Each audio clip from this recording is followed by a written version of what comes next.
अपनी शक्ति का दुरुपयोग करना। देखो, दो बातें यहां हैं। एक है शक्ति और दूसरी बात है समय। शक्ति और समय, इन दोनों का सदुपयोग करना चाहिए। ये बहुत महत्वपूर्ण है। टाइम, समय, समय यदि निकल गया तो भैया कुछ नहीं कर पाओगे। नहीं, समय आवश्यक है। जिस व्यक्ति ने समय को पकड़ना सीख लिया, समय के अनुसार चलना सीख लिया, वह देवता कहलाता है। और दूसरी बात है शक्ति। शक्ति का हमेशा सदुपयोग करना, जो भगवान ने शक्ति दी है। अब शक्तियां कई प्रकार की हैं।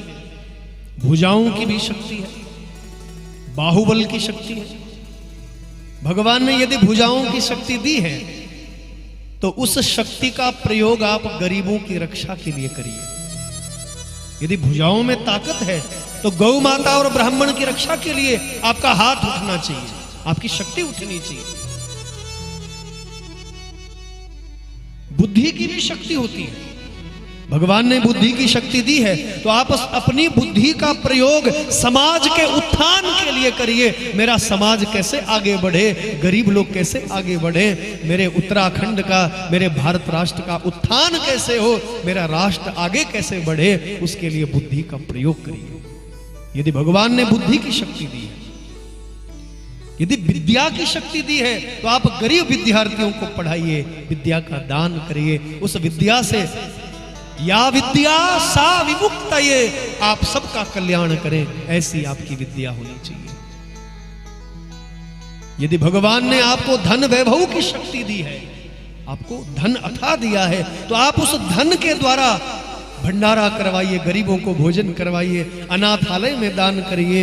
आप कहीं ऐसे भारत राष्ट्र में ऐसे गरीब हैं जिनके घर में 2 वक्त का चूल्हा नहीं जल पाता है, आप उनको रोटी दीजिए, उनको कपड़ा दीजिए। यदि भगवान ने आपको धन की शक्ति दी है, यदि परमात्मा ने आपको पद की शक्ति दी है, तो आप गरीबों का भला करना। लेकिन बंधुओं, आज के समय में बहुत कम लोग ऐसे हैं जो अपनी शक्तियों का सदुपयोग करते हैं। अधिकतर लोग तो ऐसे ही हैं जो दुरुपयोग ही करते हैं। यदि भगवान ने आपको पद की शक्ति दी है तो हम उस पद का दुरुपयोग कर देते हैं। नहीं, यदि धन वैभव की शक्ति दी तो भैया दूसरों को परेशान करने में पैसा लगाएंगे। यदि विद्या की शक्ति दी, उस विद्या से आप दुरुपयोग करेंगे।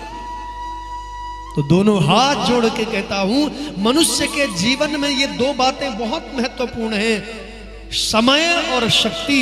जिस व्यक्ति ने इन दोनों का सदुपयोग किया वो मनुष्य से देवता बन जाता है, और जिस व्यक्ति ने समय और शक्ति का दुरुपयोग किया वह मनुष्य से नीचे गिर जाता है और राक्षस कहलाता है।